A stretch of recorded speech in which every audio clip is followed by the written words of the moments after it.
السلام علیکم ملګرو آیا د حیدرآباد لوبډله پلی آف ته کوالیفای کولی شي که نه پوینټ ټیبل ستاسو د وړاندې دی په دې پوینټ ټیبل که تاسو نظر واچوئ د بره نه پېښور زلمي سره کیو لیکلی دا کوالیفای شوی دی ملتان سلطان سره کیو لیکلی دا کوالیفای شوی اسلام آباد یونایټډ سره کیو لیکلی دی دا کوالیفای شوي دي پلی آف ته لاهور قلندر سره هیڅ نه دي لیکلی شوي کراچي کینګ الریډي بهر شروع را دی پلی آف ته اوس نشي کوالیفای کېدی حیدرآباد لوبډلې سره مس نه دي لیکلی شوي کویټه ګلیډیټر او راولپنډي سره هم ای لیکلی دي د ای مطلب الیمینیټ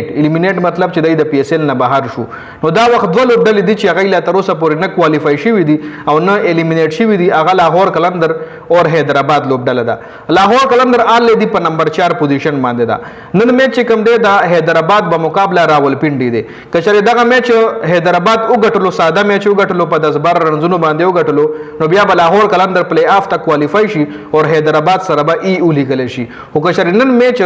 د لاهور قلندر سوري د حیدرآباد لوبډلې د راولپنډي نه په غټ مارجن باندې وګټلو نو بیا به حیدرآباد سره کیو ولیکلی شي او لاهور قلندر سره به ای ولیکلی شي خو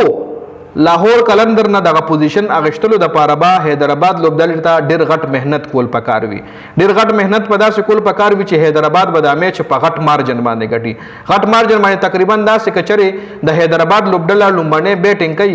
نو دوی به کوشش کوي چې 200 پلس سکور وکړي او دا میچ 60-70 رنزونو سره د راولپنډي نه وګټي او که چېرې دویم بیټینګ بیا د حیدرآباد لوبډلې راځي نو که راولپنډي هر څومره سکور وکړو نو دوی به هغه سکور بیا 12-13 اورونو کې چیز کوي نو هله به دی د لاهور قلندر ټیم په رن ریټ کې ټیکو ورکوي دا وخت که چېرې د لاهور قلندر رن ریټ تاسو وګورئ -0.48 دی او د حیدرآباد لوبډلې چې کوم رن ریټ دی هغه -1.037 دی نو یعنی د حیدرآباد لوبډلې رن ریټ ډېر زیات ډاون دی ډېر زیات خراب دی د حیدرآباد -1 کې چلی او د هغې -0 پوینټ سمثینګ کې چلی نو دغه دومره غټ رن ریټ ټیک ورکولو دپاره به دغه دومره غټ رن ریټ مطلب پوره کولو دپاره به د حیدرآباد لوبډله راولپنډي ته یو غټ شکست ورکوي نو هله به د حیدرآباد لوبډله د لاهور قلندر نه څلورم پوزیشن اخلي مشکله ده خو امپوسیبل نه ده پوسیبل ده غوره کرکټ کې انیثینګ